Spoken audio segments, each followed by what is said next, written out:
और इसके साथ साथ इतना अत्याचार, शोषण और तमाम प्रकार के जो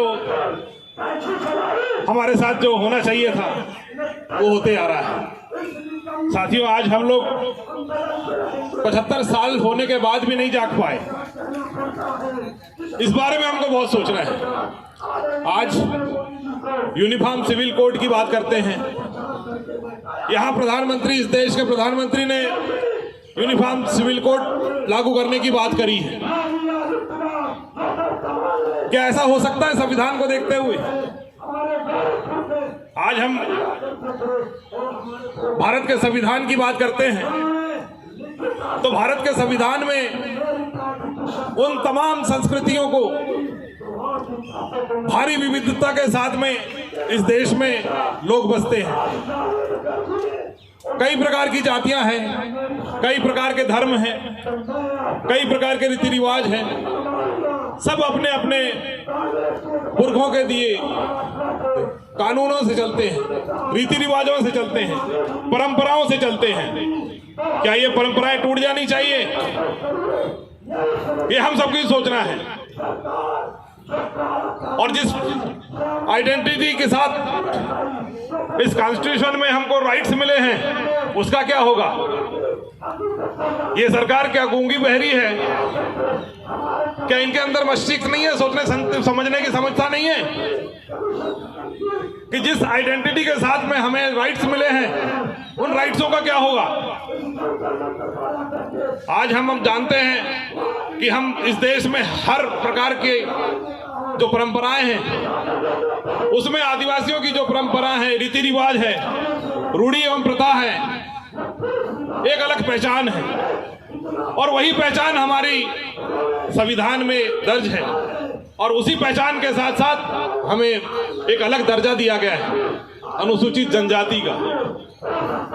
और उसमें जितने भी हमारे संवर्धन और संरक्षण के लिए जो कानून बने हैं, अगर ये समान आचार संहिता लग जाती है, यूनिफॉर्म सिविल कोड अगर आ जाता है तो इस देश का हर नागरिक एक समान हो जाएगा। तब हमारी आइडेंटिटी का क्या होगा? ये हमको समझना है और इस पहचान को बचाने के लिए हमें लड़ाई लड़ना है।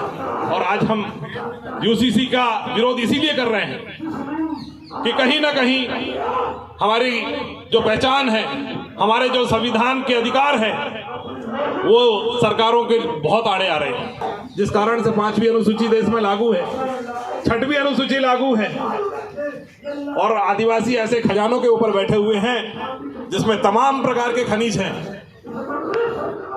वन संपदा है जो राजस्व के लिए बहुत बड़े इस देश के लिए खजाना है और इस खजाना पे कारपोरेटों की जो नजर है गड़ी हुई है। इसीलिए तमाम प्रदेशों में जहां आदिवासी बसते हैं वहां नक्सलवाद है। अभी आप एक मुद्दा मणिपुर हिंसा की बात भी करते हैं तो हमारा डेलीगेशन जो मणिपुर गया था वो तमाम वहां के जो हालात हम देख के आए हैं। हमारे देव कुमार धान जी जो हमारे लीडर थे, उन्हीं के नेतृत्व में हमारा डेलीगेशन मणिपुर गया था और हमने मणिपुर में देखा वहां पे कि कैसा वायलेंस हुआ है। ये वायलेंस देखकर ऐसे लगता है कि इस देश की सरकार ही वो वायलेंस करवा रही है। मैं तो गृह मंत्रालय के अमित शाह जी को कहता हूं कि आपके संरक्षण में ये हिंसाएं हो रही है, क्योंकि इस देश में इतनी सारी सिक्योरिटी फोर्सेस हैं, इतना बड़ा गुप्तचर विभाग का एक नेटवर्क है, इसके बाद भी 4-4, 5-5 महीने से हिंसा मणिपुर में हो रही है। यह सोचने समझने की बात है। साथियों, ये जो आदिवासी क्षेत्रों में जो संपदा है, जो जमीनें हैं, जो कारपोरेटों को चाहिए, और इस देश की सरकार जिस प्रकार से कारपोरेटों के साथ में भाईबंदी कर रही है, अपने आप को उनको फाइनेंसर बना रही है, यही सबसे बड़ा लॉजिक है। और जो ये मणिपुर का है, चाहे वो झारखंड का हो, चाहे छत्तीसगढ़ का हो, चाहे मध्य प्रदेश का हो, चाहे उड़ीसा का हो, जहां भी खनिज है, जहां भी वन संपदा है, वहां पर इस प्रकार की हिंसाएं हो रही है। साथियों, हम देख रहे हैं कि इस देश का संविधान हमें अनुच्छेद 19 में अभिव्यक्ति की आजादी देता है, बोलने की आजादी देता है, लेकिन एक ऐसी सरकार बैठी है कि जो भी उनके विरोध में बोल रहा है उसे या तो नक्सलवाद कह रहा है, या तो आतंकवाद बना दिया जा रहा है, या तो उसे देशद्रोही का दर्जा दिया जा रहा है। तो ये सारी चीजें हो रही है। तो ये सारी चीजों को हमको समझना है। जो भी हमारे साथ में हो रहा है उसे बहुत अच्छे तरीके से उसका विरोध करना है। साथियों, हम देख रहे हैं कि हमारे साथ में जिस प्रकार से हमारे संवैधानिक अधिकारों को धीरे धीरे संशोधित किया जा रहा है। वन अधिकार अधिनियम 2012 लागू किया गया, क्या हुआ उसका? आज तक इंप्लीमेंट नहीं हो पाया। और अभी वन संरक्षण संशोधन अधिनियम बिल पास हो गया बिना चर्चा के। क्या हमारे इस देश के संसद में हमारे लोग सांसद में नहीं बैठे हैं? 47 सांसद हैं।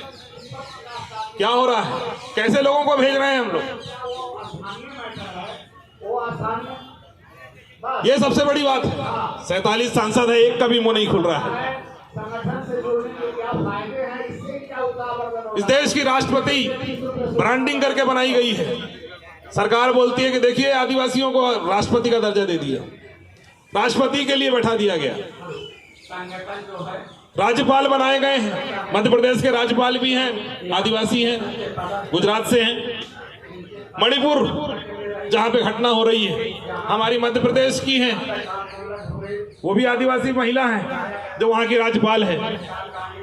और वहां की राज्यपाल और देश के राष्ट्रपति दोनों के होते हुए मणिपुर में आदिवासियों पे हिंसा हो रही है। इतनी शर्मसार करने वाली घटनाएं आदिवासियों पे हो रही है। भाई कहां गए इनके दायित्व? कहां गया इनका पावर? तो सरकार को समझना है कि अगर आदिवासियों की ब्रांडिंग करना है तो उनको पोजीशन के साथ में पावर भी देना है।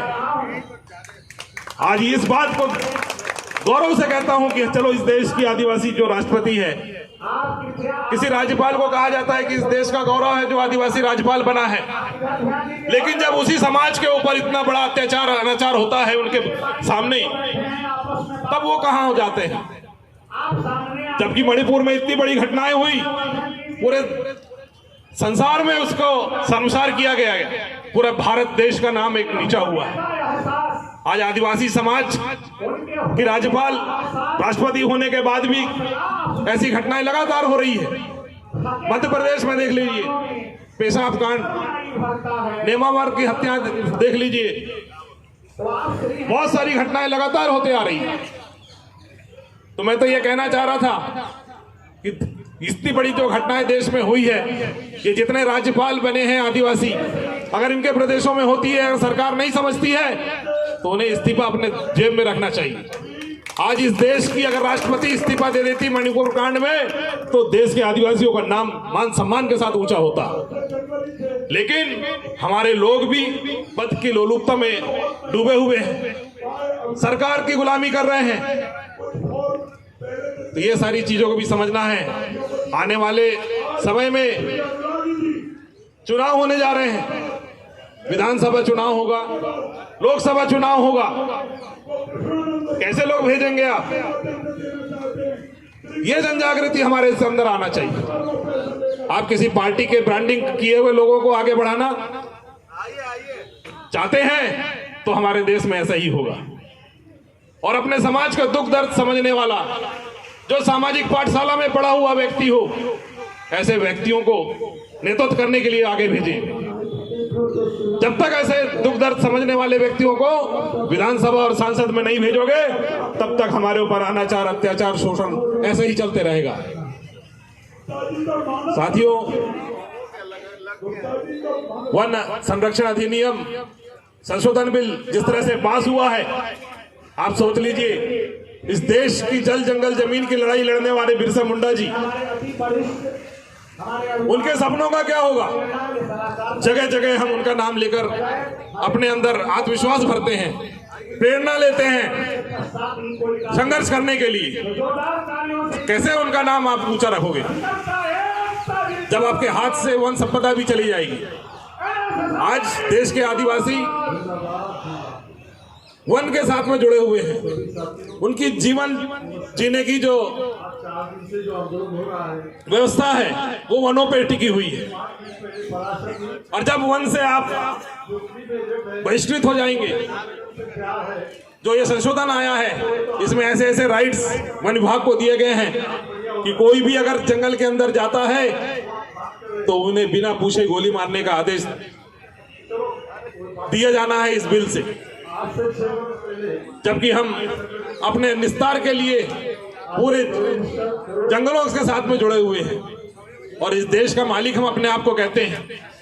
क्या मालिकों के साथ ऐसा होना चाहिए? इस बात को हमको समझना है।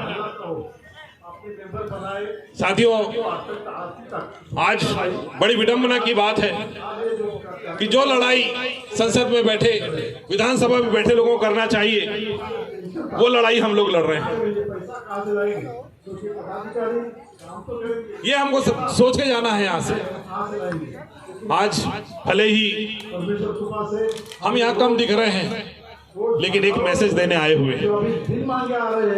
हम यहाँ पहुंचे, एक एक जांबाज सिपाही हमारे एक एक आदिवासियों के बराबर है, क्योंकि वो इतनी हिम्मत लेके आया है यहाँ। आज अपने आप को यहाँ पे अपने समाज के लिए अपनी बात को रखने आया है, उसका साथ देने के लिए आया है, उस आवाज को बुलंद करने आया है जो हमारे साथ में अत्याचार और शोषण के साथ हो रहा है। आप जब भी अपने यहाँ से जाते हैं वापस, तो जरूर इन बातों को अपने मोहल्ले में, अपने जो गांव हैं उनकी सभाएं जैसी होती है उन सभाओं में भी रखें, ताकि लोगों में जागरूकता आए। क्योंकि हम यही सत्संग का काम गांव में नहीं करते हैं, ऐसी बातों को हम सबके सामने नहीं लाते हैं। इसलिए हम आज ना ही तो सही तरीके से सत्ता में हैं और ना ही पावर में हैं। हम देश में इतने सारे होने के बावजूद भी हर सरकार को हिलाने की दमखम रखते हैं। लेकिन होता क्या है कि गुलामों को हम आगे बढ़ाते हैं, और उन गुलामों को आगे बढ़ाने के कारण हमारा समाज गर्त में जा रहा है, हमारा समाज का मान सम्मान नीचे उड़ता है, हमारे समाज के साथ में अत्याचार होता है, और अत्याचार करने वाले लगातार इसी बात का फायदा उठाते हैं। तो साथियों, हम संख्या बल में कम नहीं हैं। अपने क्षेत्रों में इस बात को जरूर रखिए। जिस प्रकार से अभी बिहार में जो जनसंख्या की जनगणना हुई है, उस जनगणना में जिस प्रकार से जो आंकड़े आए हैं, उन आंकड़ों के तहत उनको नेतृत्व करने के लिए सभी सरकारी क्षेत्रों में हो, चाहे राजनीतिक क्षेत्रों में हो, क्या उनका अधिकार नहीं है? आज देखते हैं हम 3% के लोग, 15% के लोग हमारे ऊपर राज कर रहे हैं। हम 85 और 90% होने के बाद भी अपना नेतृत्व खड़ा नहीं कर पा रहे हैं। यही सबसे बड़ी विडंबना है साथियों। इस देश में किसी भी समाज का राजनीतिक नेतृत्व अगर वो दमखम के साथ में है, तो उस समाज का कोई बाल का बागा नहीं करता है। आज हमारे समाज का जो राजनीतिक नेतृत्व है वो गुलाम है, मुंह बंद करके जाता है, सिर झुका के रहता है, दलाली करता है, चालाकी करता है, वो अपने समाज से ही करता है।